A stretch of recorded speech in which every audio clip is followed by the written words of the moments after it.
Hello, AP Bio. Okay, we're going to take a look at the topic 3 free response questions and go over the answers to those, kind of help you guys out of it, explain them.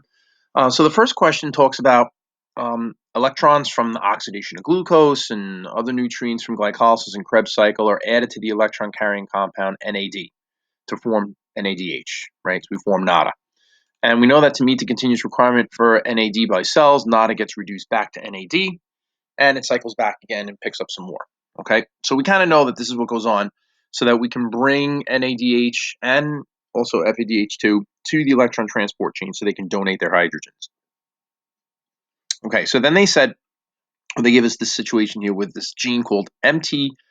It's a mitochondrial gene that encodes a subunit of NADA dehydrogenase. All right, and we know this catalyzes NADH to NAD and hydrogen in the electron transport chain. A mutation in this gene is associated with a rare genetic disorder that results in a buildup of lactic acid in the body. Okay? The researcher hypothesizes that mutated NADH dehydrogenase has decreased activity, but it's not completely non-functioning, and that by increasing the pool of NADH in cells, you can increase the activity of the enzyme. So they treated a group of individuals with this disorder with a vitamin that is similar to NADH, and they measured the concentration of NAD and lactic acid in the blood over the course of 20 weeks, and these are the results. Okay, so we can see that the concentration of NAD in the first 4 weeks skyrockets, and then it gradually comes down over the 20 weeks. And we see that the amount of lactic acid is coming down, and then it seems to level off a little bit, come down a little bit. Okay, but we don't see much of a change from week 4 onward. Okay, so the first question they said was describe the pattern of inheritance that is most likely associated with a mutation in this gene. So they want to know, is it dominant, recessive, or whatever, and then they want you to explain why individuals are not typically heterozygous with respect to the mitochondrial genes. So we know that it's mitochondrial, right? And so it's only going to be inherited from the maternal parent. So it's a unique form of inheritance. Only the mom passes it on because only the mother provides for the mitochondria in the gametes. Okay, if you guys remember, we talked about this with meiosis. The eggs, when they divide unevenly, and so you produce a very large egg cell, and the mitochondria are in the egg cell. And for the sperm cells, the mitochondria are outside of the actual cell itself. And they want to know why individuals are not typically heterozygous. And the reason for this is interesting. Mitochondria only have a single chromosome, right? They have a circular chromosome just like bacteria.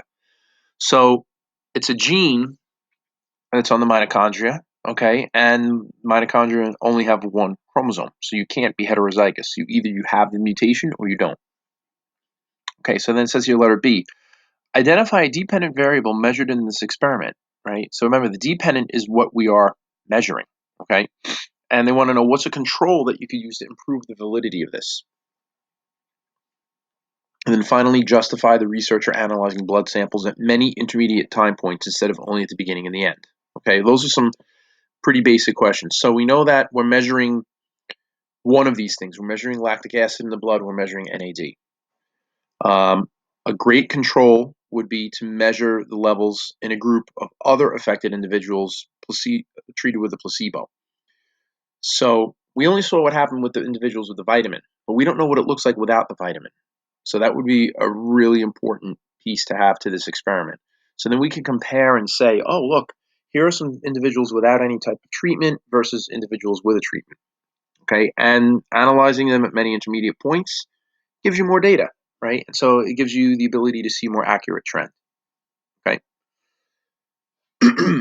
Excuse me. So letter C wants you to describe the relationship between the NAD in the blood and the concentration of lactic acid.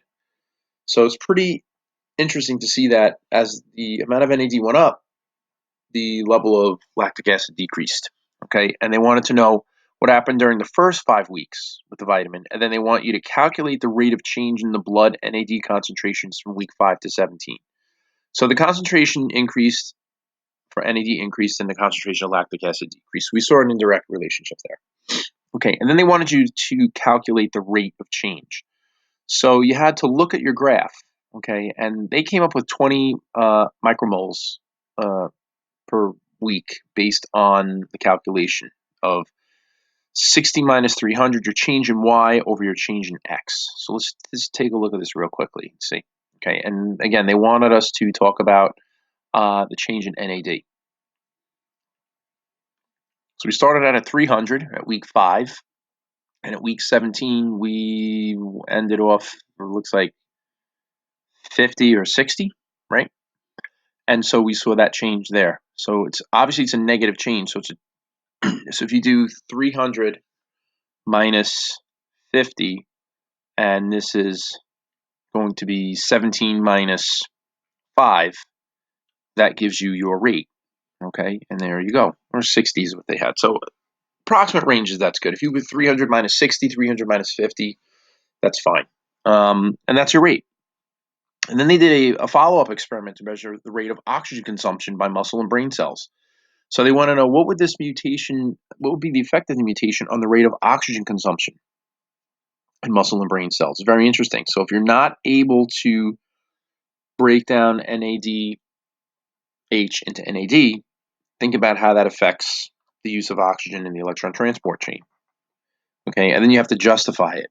Okay, and then finally they said here, again, this is classic of the AP. They're going to do this. They're going to give you 3 things to answer in one block. So take your time with that. It says the researcher had hypothesized that the addition of the vitamin is similar in structure to NADH, which would increase the activity of the mutated NADH dehydrogenase enzyme. So how did the vitamin most likely increase the activity of the enzyme? So if it's similar in structure to the NADH, okay, we know that the enzyme is more active. Okay, so first is our prediction here. The mutation is going to decrease the rate of oxygen consumption, right?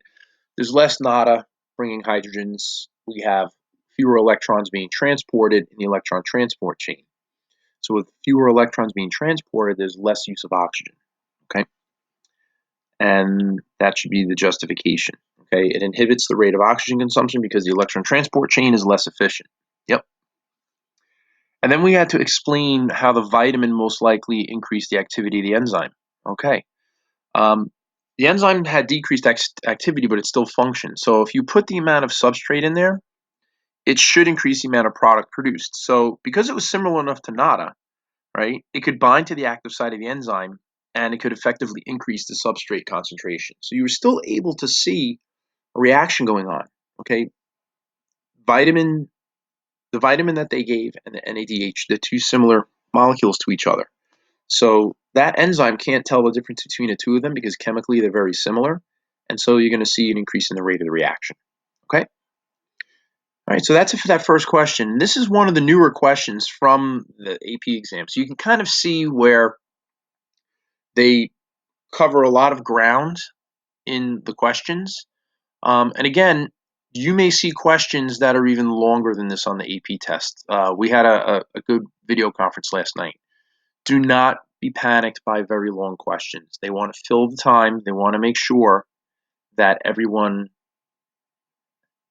answers as much as they possibly can. They want to get as many points for everyone as they can. But at the same time, they don't want people finishing in 10 minutes because that could affect exam security. So they've created these longer exam questions with multiple parts to ensure that the exam time is taken up completely and also to give you opportunities to show what you know in different aspects. And we're going to talk more about that when we talk about the exam review. Okay, so that's it for this first one. Again, this is that long response question. And for the second question, they did this thing where they took the 30 corn seedlings and they wanted to explain the increase in mass of the plants grown in light. And they want you to identify one inorganic source of new plant mass.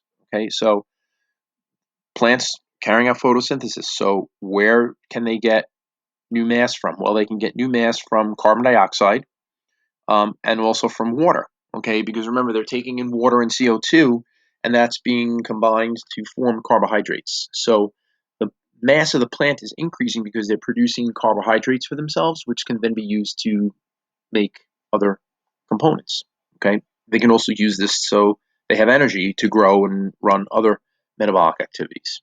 Okay, and then the second question said to explain the decrease in mass of the dark plants. identify the overall chemical reaction that is occurring in the plants and connect it to the cellular process underlying the decrease in mass. So if you grow a plant in the dark, what is it not carrying out? Photosynthesis. So what's the only reaction that plant is still carrying out in the dark? Cellular respiration. Okay, and so what you can identify is the fact that the overall chemical reaction is cellular respiration. Okay, and the reason why we see a decrease in mass is because the carbon mass in the plants, in the form of the sugars it has, is being hydrolyzed, and we're releasing that carbon as CO2 by cellular respiration. Okay, and so the plants are going to lose mass because they're not able to make food for themselves, but instead what they're doing is they're consuming all their stored carbohydrates. Okay, so that's the second part to that. That's a 4-point question, and that's it. Okay, any questions? Please reach out to us. Keep working, keep plugging away, guys, and we'll see you soon. Okay, bye.